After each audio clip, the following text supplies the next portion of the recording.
रेसी के आज के हमारे आप सभी मीडिया बंधु, मैंने सुबह ही आज की इस प्रेस वार्ता के लिए आपको सूचित किया था।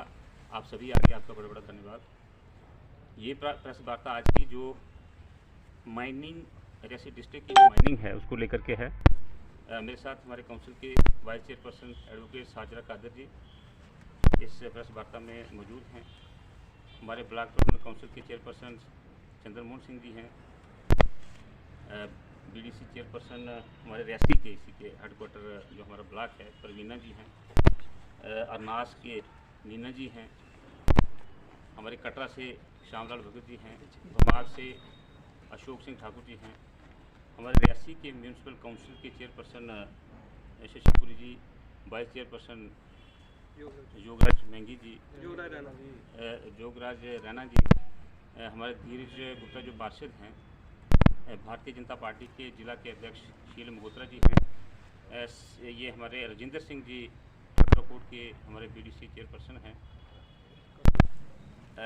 कटरा से श्याम जी मैंने पहले भी जिक्र कर दिया।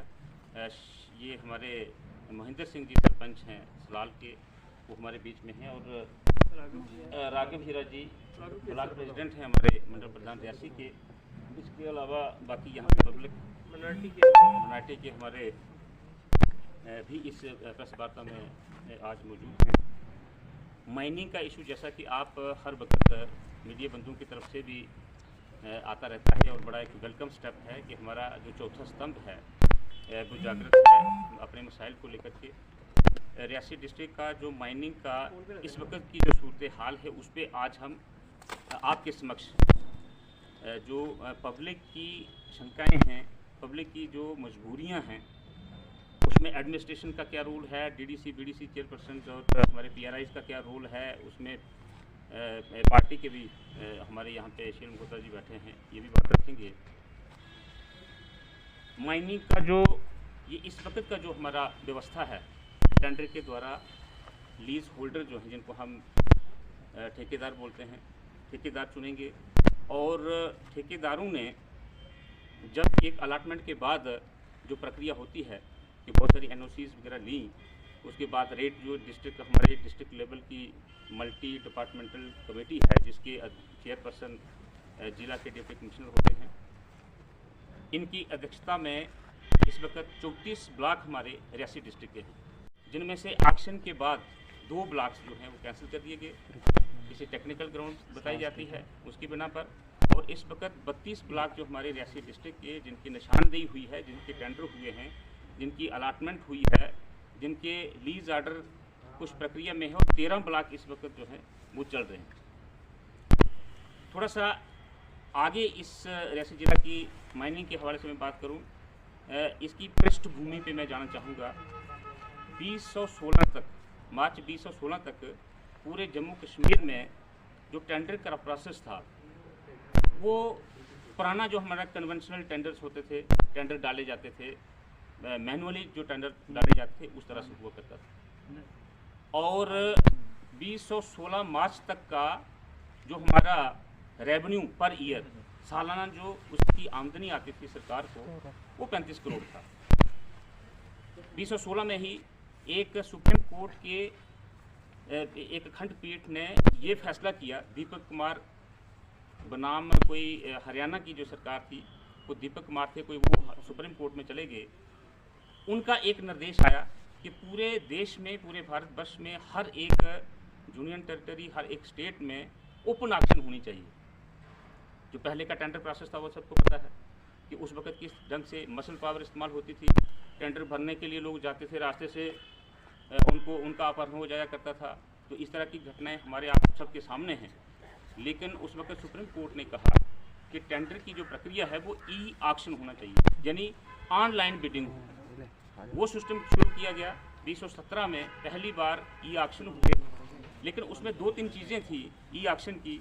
एक ये था, सुप्रीम कोर्ट ने कहा था कि एरिया जो जिसको हम अभी ब्लॉक कहेंगे, ब्लॉक जो है वो 10 हेक्टेयर से ज़्यादा नहीं होना चाहिए। 10 हेक्टेयर का एक ब्लॉक हो जहाँ से माइनिंग होनी है, और वो ब्लॉक जो है उसका डिमार्केशन हो, निशानदेही की जाए कि ये 10 हेक्टेयर का ब्लॉक कहाँ पे है। तीसरा जो सबसे मुख्य बिंदु था उसमें वो था कि एनवायरनमेंट क्लियरेंस यानी ईसी, एनवायरमेंटल क्लियरेंस जो है वो होनी चाहिए। पहली बार एनवायरनमेंट का जो विभाग है या एनवायरनमेंट की जो संस्थाएं हैं उन ऑर्गेनाइजेशन को भी इसमें इन्वॉल्व किया गया कि माइनिंग से जो एनवायरनमेंट को क्षति पहुंचती है वो ना पहुंचे और उनकी निगरानी में ये सारी माइनिंग जो वो हुआ करेगी। मई 17 में टेंडर होते हैं, हर जिला मुख्यालय में ये टेंडर हुए। डिप्टी कमिश्नर्स के सारे जो प्रक्रियाकर्ता थे उन्होंने टेंडर्स वगैरह किए, लेकिन जब तक अलॉटमेंट होती और जब तक ये वहाँ से माइनिंग शुरू होती तब तक गवर्नमेंट ने देखा और सुप्रीम कोर्ट ने भी देखा, किसी ने भी नहीं ली थी और माइनिंग का काम शुरू कर दिया। तो दोबारा से इसमें गवर्नमेंट को मजबूरन ये सारी प्रक्रिया कैंसिल करनी पड़ी और ई ऑक्शन जो है ये 19 में अक्टूबर 19 में दोबारा से किया गया। आज के जो हमारे जितने भी ब्लॉक्स अलाटेड हैं ये अक्टूबर 19 की टेंडर का ही नतीजा है। वही टेंडर हुए, उस टेंडर में ई ऑक्शन में हिस्सा लिया। लीज होल्डर जो आज के हैं इन्होंने वो टेंडर प्रोसेस पूरा किया। इसमें एक जो मुख्य चीज़ देखने वाली ये है कि टेंडर जो हुए बड़े फेयर प्ले पे हुए, किसी किस्म की कोई धांधली नहीं हुई। ऑनलाइन टेंडर भरना था, कोई अपने घर से कोई कहीं से भी टेंडर भर सकता था, उस ढंग से हुआ। और सिर्फ मात्र 36.50 यानी 36.5 करोड़ का रेवेन्यू जो रियासी जिला से ही टेंडर के द्वारा आया। जब इतना बड़ा टेंडर पूरे जम्मू कश्मीर में आता था वो सिर्फ रियासी जिला से ही आया। यहाँ पे 2-3 चीज़ें जो हैं इस वक्त हमारे मन में आती हैं, जो उपभोक्ता हैं हमारे, जिन्होंने ये माइनिंग मटेरियल जिनको इस्तेमाल होती है गाँव में, शहर में, सरकारी कामों के लिए, प्राइवेट कंस्ट्रक्शन तमीर के लिए, ये सारी आती हैं कि ये 36 करोड़ रुपया जो है ये लोगों की जेब से निकलेगा। तो ये बात सही है कि लोगों की जेब से तो ये 36 करोड़ रुपया निकलेगा था, लेकिन उसके ऊपर जो लीज होल्डर्स हैं, जो ठेकेदार हैं, उन्होंने अपनी कमाई और जोड़नी थी इसमें। और इसी पे रॉयल्टी जो है 25 रुपये पर मेट्रिक टन के हिसाब से इस पर रॉयल्टी भी लगनी थी। तो ये सारी चीज़ें जो हैं एक नए सिरे से शुरू हुआ और हम देखते हैं कि हर जगह पर इसकी तशवीश हुई कि देखिए ये पहली बार हुआ, इस तरह से नहीं करना चाहिए था, ये दफ़ा 370 और 35A के टूटने का परिणाम है कि ये सारी चीज़ें हुई। तो ये पहली बात मैं ये कह देना चाहता हूँ कि इस वक्त जो सेंट्रल गवर्नमेंट, जो सेंट्रल हमारी डिस्पेंसेशन है, उसका इसमें कोई रूल नहीं था। सुप्रीम कोर्ट की है वो ये कहती है कि रेट्स जो हैं ये बहुत ज़्यादा हैं और इन सारे के चलते जो डिस्ट्रिक्ट लेवल हमारी मल्टी टास्क फोर्स जो बनाई गई थी उन्होंने 2021 जनवरी इसमें मार्च में ये रेट्स वगैरह फिक्स करे थे। उसके बाद हर जगह से रिजल्टमेंट आई, लोगों के एतराज़ आए, लोगों ने प्रोटेस्ट किया, हमारे PRIs ने, हम सब ने मिल करके देखा कि रेट्स वाकई ही ज़्यादा थे। पूरे जम्मू कश्मीर के रेट्स जितने होने चाहिए थे उससे रियासी ज़िला के रेट्स ज़्यादा थे। तो ये सारी चीज़ों के मद्देनज़र दोबारा से एडमिनिस्ट्रेशन को हमने प्रेशराइज किया और दोबारा हमारे रेट्स जो हैं एक notification multi departmental district level task force ने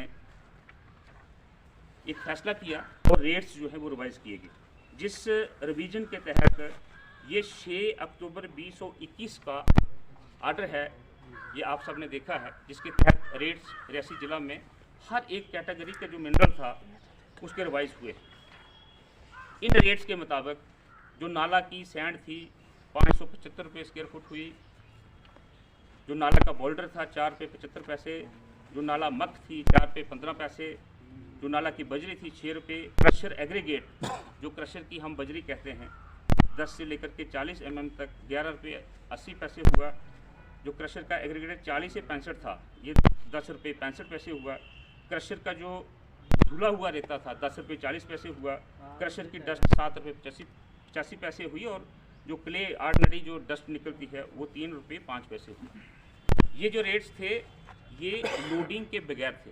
इस पर 1.5 रुपया स्क्वायर फुट जो है लोडिंग और लगा करके ये फाइनल रेट्स जो हमारे नाला सैंड 725, नाला बॉर्डर 625, नाला मक 565, नाला बजरी 750, क्रशर एग्रीगेट 13 रुपये 30 पैसे, क्रशर एग्रीगेट 40 से 60 mm वाला 12 रुपये 15 पैसे, क्रशर धुला हुआ 11 रुपये 90 पैसे, क्रशर डस्ट 9 रुपये 35 पैसे और ऑर्डिनरी के लिए 4 रुपये 55 पैसे।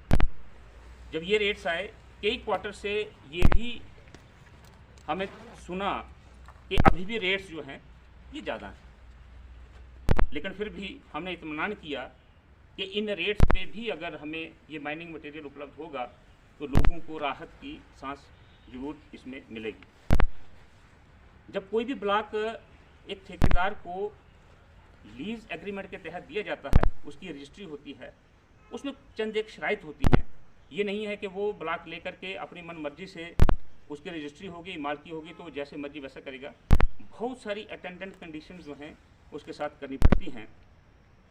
ये सारी चीज़ें की कंप्लाइंस करते हुए जो उनको 3 साल की या 5 साल की अवधि दी, मटेरियल कि उस ब्लॉक में से कितना मटेरियल उसने उठाना है तो उनको एक आर्डर के तहत दिया जाता है। इसमें पूरी निशानदेही की जाती है, इसमें पूरा रेवेन्यू और हमारा मिनरल माइनिंग डिपार्टमेंट जो है ये मिल करके पूरी निशानदेही की जाती है कि ये वाला ब्लॉक उसमें बाकायदा तौर पर डिमार्केशंस होती हैं, ये दिया जाता है।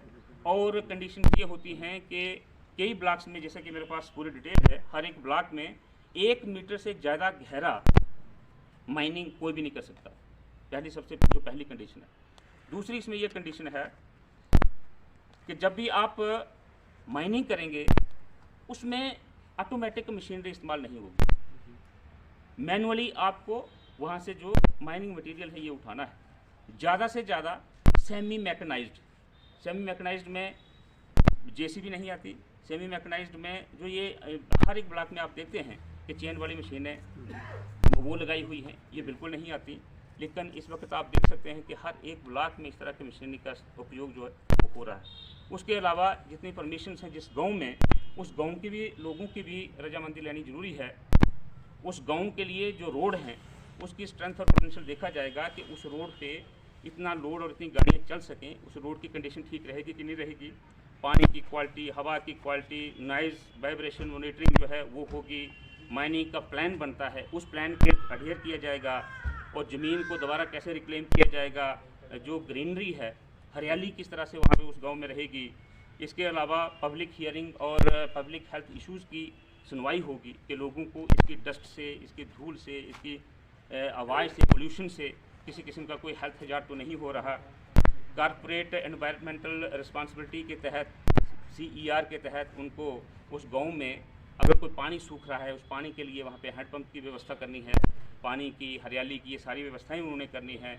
और यहाँ पे कुछ ऐसे ब्लॉक हैं रियासी ज़िला में जो सिर्फ 3 महीने के लिए वहाँ से माइनिंग मटेरियल उठाने के लिए दिए गए थे। उसके बाद असेसमेंट होगा कि क्या दोबारा से इसमें रिप्लेनिश हुआ, वो मटेरियल जितना उठाया था नालों के जरिए, दरिया के जरिए, वो दोबारा उतना मटेरियल वहाँ पे इकट्ठा हुआ कि नहीं हुआ। अगर हुआ है तो ही उनको आगे परमिशन दी जानी थी, वो था। और उसके बाद एनवायरमेंटल ऑडिट होगा हर समय के बाद, 3 साल के बाद या साल के बाद उसको देखा जाएगा। एक स्पेशलाइज्ड टीम्स आएंगी, वो देखेंगे कि किसी तरह से पर्यावरण की क्षति तो नहीं हुई है। ये सारी चीज़ों को अध्ययन करना था। लेकिन अफसोस की बात है कि इस वक्त तक जितने भी हमारे रियासी ज़िला के 13 ठेकेदार हैं, इन्होंने ये सारी चीज़ों को बिल्कुल लाइटली लिया, इसमें किसी किस्म की कोई कार्रवाई उन्होंने नहीं की। और जब 19 ब्लॉक अभी इस वक्त तक खुले नहीं हैं, वहाँ से भी माइनिंग जो है धड़ल्ले से चल रही है।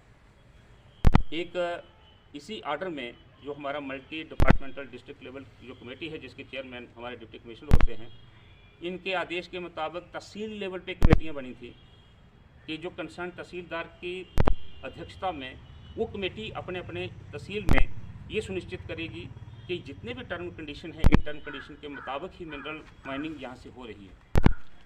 लेकिन देखने में ये आया है कि एडमिनिस्ट्रेशन की तरफ से, तहसीलदारों की तरफ से जो कार्रवाई थोड़ी बहुत हुई भी है, वो भी 1 या 2 ब्लॉक तक महदूद है, जिससे हमें ये भी आशंका होती है कि कहीं कोई जाति किसी विद्वेष के कारण तो उनको नहीं टारगेट किया जा रहा है। कार्रवाई अगर 13 के 13 ब्लॉक्स में, और मैं कहता हूँ कि 32 के 32 ब्लॉक जितने भी हैं, सब में अगर इलीगल माइनिंग हो रही है तो सभी के ब्लॉक्स पर ये सारी चीज़ें निगरानी होनी चाहिए थी, मॉनिटरिंग होनी चाहिए थी। लेकिन इस वक्त तक वो भी नहीं हुई है। इन सब के चलते 10 जनवरी को हमारी LG महोदय के साथ बैठक हुई।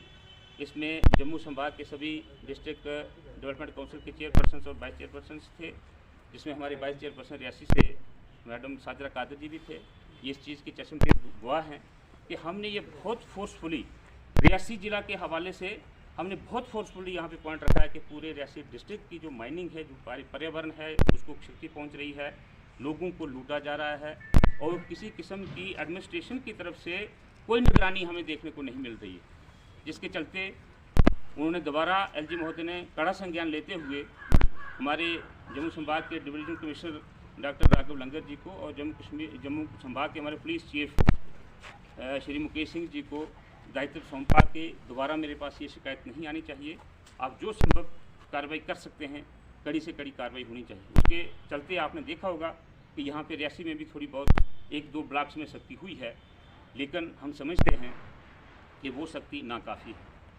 यहाँ पे 2-3 चीज़ें मैं लास्ट में कहना चाहूँगा कि सबसे पहले मैं जितने भी हमारे ठेकेदार, जितने हमारे क्रशर के मालिक हैं, उन सबसे मेरी एक विनती है, हमारा जम्मू कश्मीर पूर्ण तौर पे स्वतंत्र है। यहाँ पे देश के किसी भी कोने से कोई आकर के बिज़नेस कर सकता है बेशतर, और मैं देख रहा हूँ कि जितने भी ब्लॉक्स हैं जम्मू कश्मीर के लोगों के पास हैं। अगर कोई इक्का दुक्का बाहर से भी कोई होगा, हमें किसी किस्म का उनके साथ कोई भी भेदभाव नहीं है। बिज़नेस करने का जितना मुझे हक यहाँ से उठ करके दिल्ली में या कन्याकुमारी में है, वहाँ कन्याकुमारी या दिल्ली वाला भी यहाँ पर आकर के बिज़नेस कर सकता है। लेकिन जो लोकल्स हैं, जो नॉन लोकल्स हैं, जो जितने भी क्रस्टर्स के मालिक हैं, मेरी उनसे विनम्र प्रार्थना है कि जो डिस्ट्रिक्ट एडमिनिस्ट्रेशन की तरफ से रेट्स फिक्स किए गए हुए हैं, कृपया आप उन्हीं पे रहिए, आप लोगों को लूटिए मत। हम ये इजाज़त, आप देखिए कि यहाँ पे इलेक्टेड रिप्रेजेंटेटिव और हमारे समाज के गणमान्य व्यक्ति बैठे हैं, हम सभी इस चीज़ से चिंतित हैं। कहा यह जाता है कि नहीं जी 2 करोड़ की बोली दे करके तो उसने मनमाना रेट तो लगाना था। तो मैं आपको बता दूं कि जो रेट फिक्स किया गया हुआ है, ये रेट सभी कंपोनेंट्स को मद्देनजर रख के किया गया है, सभी के उसको दे करके। अगर 2 करोड़ या 2.5 करोड़ का किसी ने टेंडर भरा है तो उसका जो हेक्टरेज है वो ब्लॉक भी बड़ा है, उसके हिसाब से अगर इस रेट पे भी वो ये माइनिंग मटेरियल वहाँ से एक्सट्रैक्ट करके निकाल करके अगर बेचता है, तो मैं समझता हूँ कि मेरे साथ वो बैठ सकते हैं आकर के, मैं उनको इकानमी समझाऊंगा कि अगर किसी ने 1 करोड़ का ब्लॉक लिया है, पहले ही साल वो 5 करोड़ से ज़्यादा अगर उसने नहीं कमाया है, तो हम कभी नहीं पूछेंगे। मैं सभी को विनम्र प्रार्थना करूँगा कि भाई इनको तंग करना छोड़ दीजिए। पहले ही साल, अभी 4 साल और पड़े हैं उनके पास जो ब्लॉक खुले हैं, और इसमें किसी को शक है, कोई ठेकेदार बोलता है कि नहीं जी हमने इतना नहीं कमाया है, वो आकर के मेरे साथ बैठे, मैं बताऊंगा उनको कि कैसे नहीं कमाया आपने भाई। और अगर 5 साल के तक उनके पास ये ब्लॉक रहता है तो 1 करोड़ वाला, मैं ज़्यादा नहीं कहता हूं, लेकिन 20-25 करोड़ रुपया एक ब्लॉक वाला लेकर के जाएगा।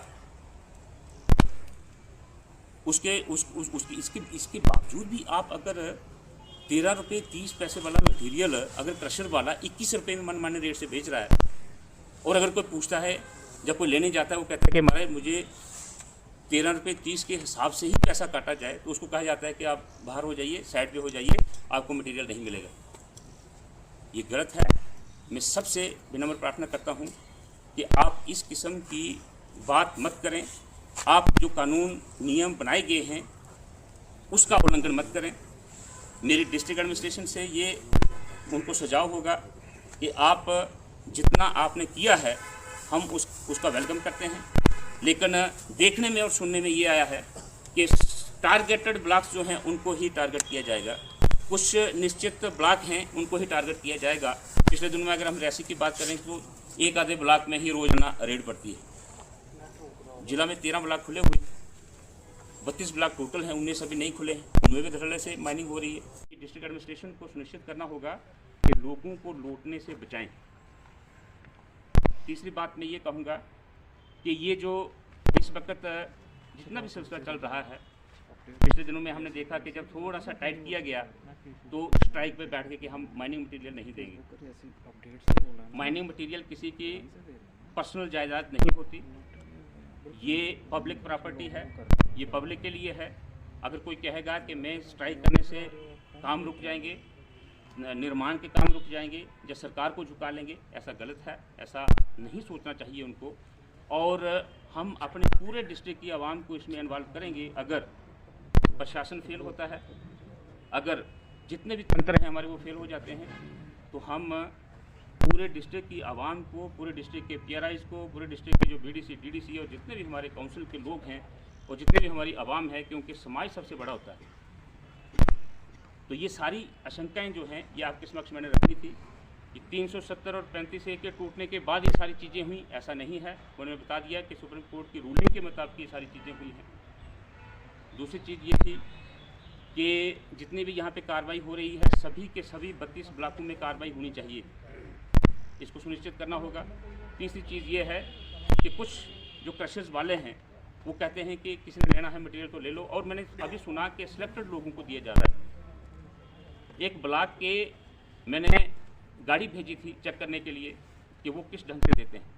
देखिए 25 रुपये मेट्रिक टन के हिसाब से वहाँ पे रॉयल्टी जो है वो क्रशर वाले को देनी होती है।